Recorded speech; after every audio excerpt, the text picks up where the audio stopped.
वर्तमान में जीना सीखो।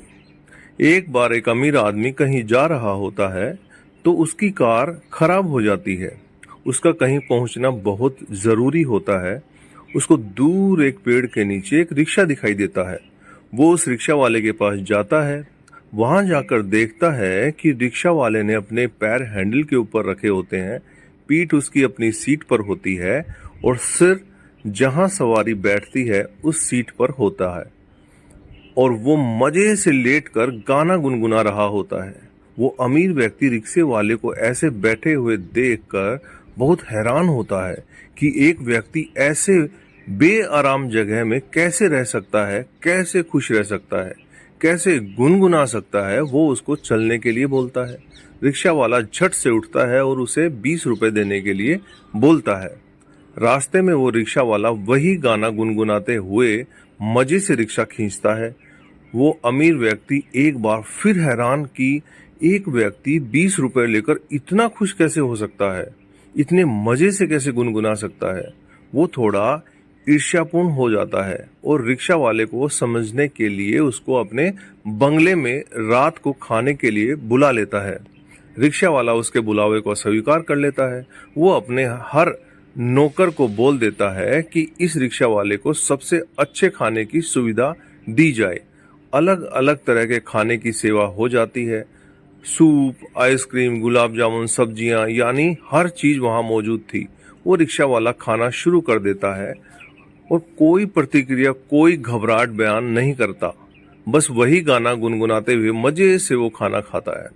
सभी लोगों को ऐसे लगता है जैसे रिक्शा वाला ऐसा खाना पहली बार नहीं खा रहा है, पहले भी कई बार खा चुका है।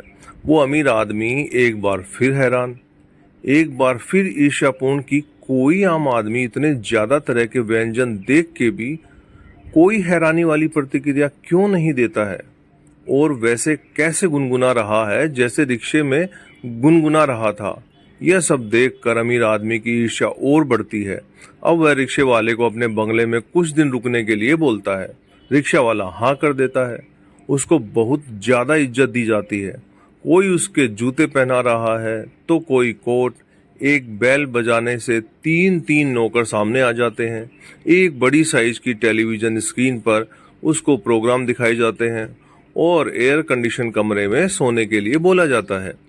अमीर आदमी नोट करता है कि वो रिक्शा वाला इतना कुछ देख कर भी कुछ प्रतिक्रिया नहीं दे रहा। वो वैसे ही साधारण चल रहा है जैसे कि वो रिक्शा में था। वैसे ही गाना गुनगुना रहा है जैसे वो रिक्शा में गुनगुना रहा था। अमीर आदमी की ईर्ष्या बढ़ती चली जाती है और वह सोचता है कि अब तो हद ही हो गई। इसको तो कोई हैरानी नहीं हो रही, इसको कोई फर्क नहीं पड़ रहा, ये वैसे ही खुश है, कोई प्रतिक्रिया नहीं देता। अब अमीर आदमी पूछता है, आप खुश हैं ना? रिक्शा वाला, जी साहब बिल्कुल खुश हूँ। अमीर आदमी फिर पूछता है, आप आराम में है ना? रिक्शा वाला कहता है, जी बिल्कुल आरामदायक हूँ। अब अमीर आदमी तय करता है कि इसको उसी रिक्शा पर वापस छोड़ दिया जाए। वहां जाकर ही इसको इन बेहतरीन चीजों का एहसास होगा, क्योंकि वहां जाकर ये इन सब बेहतरीन चीजों को याद करेगा। अमीर आदमी अपने सेक्रेटरी को बोलता है कि इसको कह दो कि अपने दिखावे के लिए कह दिया कि आप खुश हो, आप आरामदायक हो, लेकिन साहब समझ गए हैं कि आप खुश नहीं हो, आराम में नहीं हो, इसीलिए आपको उसी रिक्शा के पास छोड़ दिया जाएगा। सेक्रेटरी के ऐसा कहने पर रिक्शा वाला कहता है, ठीक है सर, जैसा आप चाहें, जब आप चाहें। उसे वापस उसी जगह पर छोड़ दिया जाता है जहां पर उसका रिक्शा था। अब वो अमीर आदमी अपने गाड़ी के काले शीशे ऊंचे करके उसे देखता है। रिक्शे वाले ने अपनी सीट उठाई, बैग में से काला सा, गंदा सा, मैला सा कपड़ा निकाला, रिक्शा को साफ किया, मजे में बैठ गया और वही गाना गुनगुनाने लगा। अमीर आदमी अपने सेक्रेटरी से पूछता है, चक्कर क्या है? इसको कोई फर्क ही नहीं पड़ रहा। इतनी आरामदायक वाली, इतनी बेहतरीन जिंदगी को ठुकराने के बाद इस कठिन जिंदगी में आना और फिर वैसे ही खुश होना, वैसे ही गुनगुनाना।